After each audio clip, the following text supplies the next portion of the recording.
As promised, we are bringing you today part 2 of our 3-part series, Authenticity in Marriage. I hope you enjoy. Today you will learn, if you listen very intently, you will learn the importance of listening to the voice of God and how we don't have to lose ourselves in tweaking the way we do things with our partner or spouse, and just the importance, again, of listening to the Word of God and learning each other's love language. I hope you enjoy.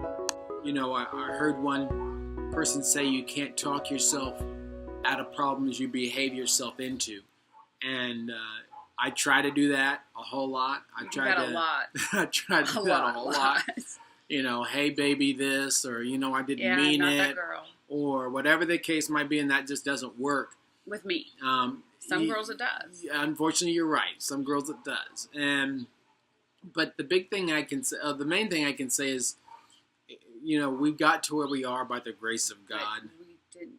Okay, I have to interject there because when you came to me, I told you to leave. And I know that's not what you were wanting to hear or expected to hear. I'm like, I'm out. That's fine. You aren't a paycheck because I had your children. You couldn't have more children. It wasn't a fact that I owned you. It was just like, it wasn't about that for me. I have degrees. I don't need your paycheck. And I told you that. So that was not the reaction I knew you wanted. Yeah. But that's the only reaction I knew to give because it was authentic. It's what I felt. I'm not going to be second rate to anyone. And I knew I didn't do that to you. So for me, I told you that out of a natural reaction. But that might have been the flesh, but that's just who I am in the flesh. Spiritually, God told me weeks later, because it's not like we were blissfully happy after that. We were separated. I remember sleeping in separate rooms. I remember just, honest to God, that 90-day time frame saved our life with the divorce, because in that 90 days in the state of Indiana, before you get to file, I did a lot of praying, and I listened to that voice. So if I had a relationship with Christ, or if I didn't, we would be divorced. Yeah. He told me why you did it, although it didn't matter to me that you did or why. He also told me how I could just tweak me for you to be more receptive of that. So I came back and said, the way I said it before, if you recall the conversation in the basement after the yelling and screaming stopped, is I know you don't love this person, and this is why I'm the most hurt. I don't want to give up, but at the same time, I don't trust you, and this is why. And and I basically came to you with the words God gave me, understanding more of what you needed to hear. And to me, that went against everything that I stood for, because being an independent, strong woman, I shouldn't have to tell you that. Because every day I wake up, I go to work, I take care of the kids, I take care of the house, take care of the bills, the groceries, the lawn. I was doing all of that while being sick. Yeah. And if that doesn't tell you anything, but God quickly snapped into my mind, all that does for you is tell you how much I don't need you there. Because those are the things that you want to do for me. So I kind of relinquished some of those things to you, but that was my way of telling you, I want you to know I'm doing this for you. So I didn't have to soften and weaken my facade or my personality or anything. I just listened to the voice of God and kind of tweaked what he was telling me that you needed to hear. Yeah. So it kind of blended our love language. And that's what this lesson did, is it truly taught me to communicate with you in the language that you hear and read, in the way that I can express it. Do you remember even maybe, I don't know if it was before this or even after this, where I used to always come to you and tell you that you should be better off without me? Yeah. Oh, yeah. All the time. And I said you would be better off being married to someone what I call weaker, and I would name a couple names that we're not going to say. Yeah. Yeah. Because I think part of me is like, almost, I don't know if it was a sabotage thing. It's like I felt like there was an inevitable thing going to happen anyway. And it's like, this is, quote, too good to be true. And at any moment, it's all going to fall apart.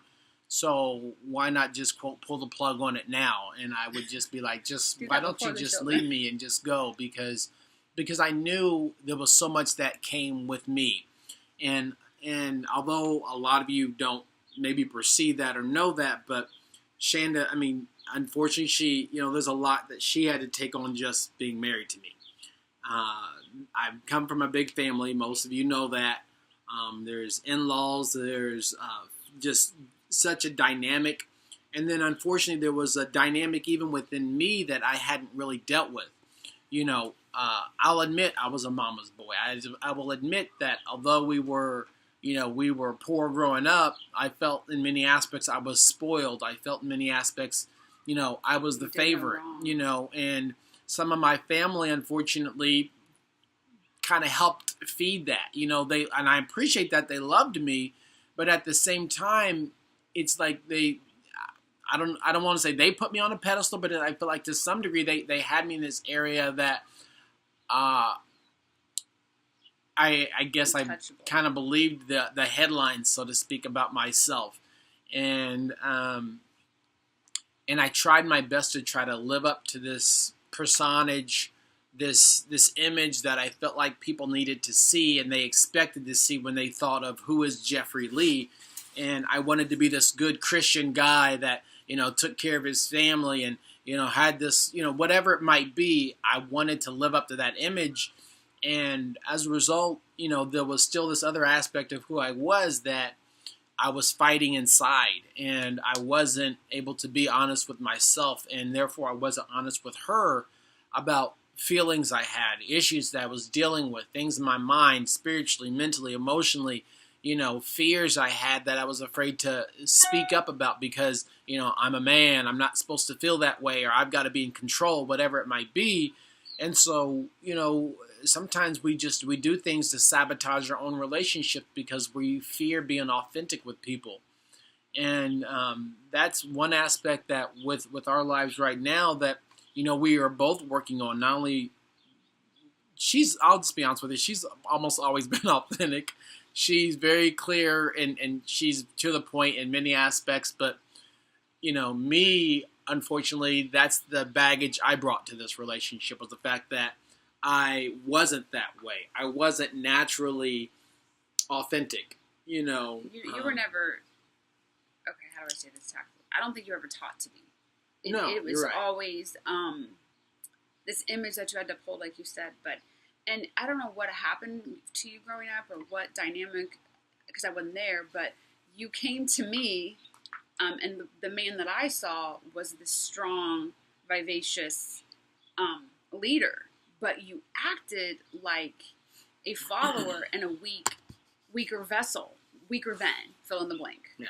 And almost like you didn't deserve someone like me. And I never understood that because I thought that I didn't feel that way, but I knew that I could become the woman that you deserved. Softer, more spiritual, whatever. So it's like you never viewed yourself in the eyes as the man that I ever saw you to be. Honestly, up until probably the last year, you never even did.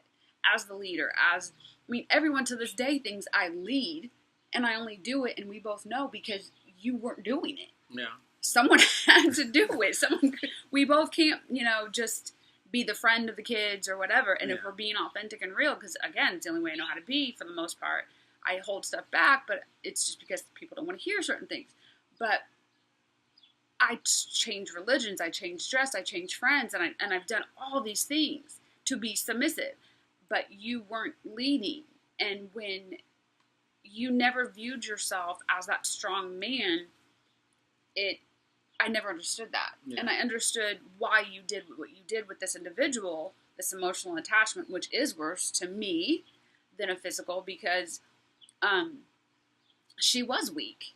She was that damsel in distress, but I knew I could never be that because I would be lying to myself. I would be giving my girls an image that was so wrong. Yeah. And I prayed and I prayed and I prayed for you to see yourself, not in the way that you were brought up, not in the way maybe your family viewed you or the world viewed you, but of the way that I saw you, because I truly feel that I saw you through the eyes of God, the man you're supposed to be, the man you're honestly finally starting to become. Yeah. And so for me, that was my biggest thing, and I think I could take comfort in that. It wasn't about me. It wasn't even really about the disconnect in our marriage. It was simply about you learning how strong you really are and that you deserve me, and me learning to in a way, soften up and open up in a different way. Like, it goes back to the love languages, in a different way of communication. Because like I said before, doing all the work was not impressing you or showing you. I had to cry. I had to do whatever. I had to be more expressive verbally and let you in on things instead of just doing. And then, we to this day, we still struggle with you taking the lead. It's not like I haven't been trying to get you to do that. No, that's very true. And even when I think about growing up, I always looked at leading as just working hard. And that's one thing I always saw my dad do, is he was always a hard worker. And I equated that to being a leader. And even though hard work is needed and necessary, you need to take care of your family. But that obviously did not correlate immediately to all aspects of being a leader and really trying to take those roles, as a man and as a husband. And it not so much just because of male dominance or anything like that. It was more just the fact of number one, us just trying to be more of a helpmate to each other. And unfortunately, I'll admit, I let you carry the vast majority of that burden for 20 years of our marriage, really, really more. But, and so in many aspects I have before, but I have to apologize to you because I haven't been that leader in many aspects. Now, granted, I was the spiritual person a lot, because I grew up that way. And so, I was that Bible thumper person for a long time as well. And then, but at the same time, God had to change me and mature me that way as well, because that's not just leading either. Definitely you want your kids to learn about Christ and to be Christ-centered as much as you can, and obviously at some point they have to make the decision for themselves. Hi, everyone. I hope that you enjoyed the second part of our authenticity in marriage. We are bringing this out not to brag or boast, because there's nothing to brag about in situations like this. We are trying to teach others not to give up on their significant other, not to give up on their marriage, and honestly, just to bring to light that no marriage is perfect at any time, and through the grace of God and listening to His word and His voice, you can overcome anything. God bless.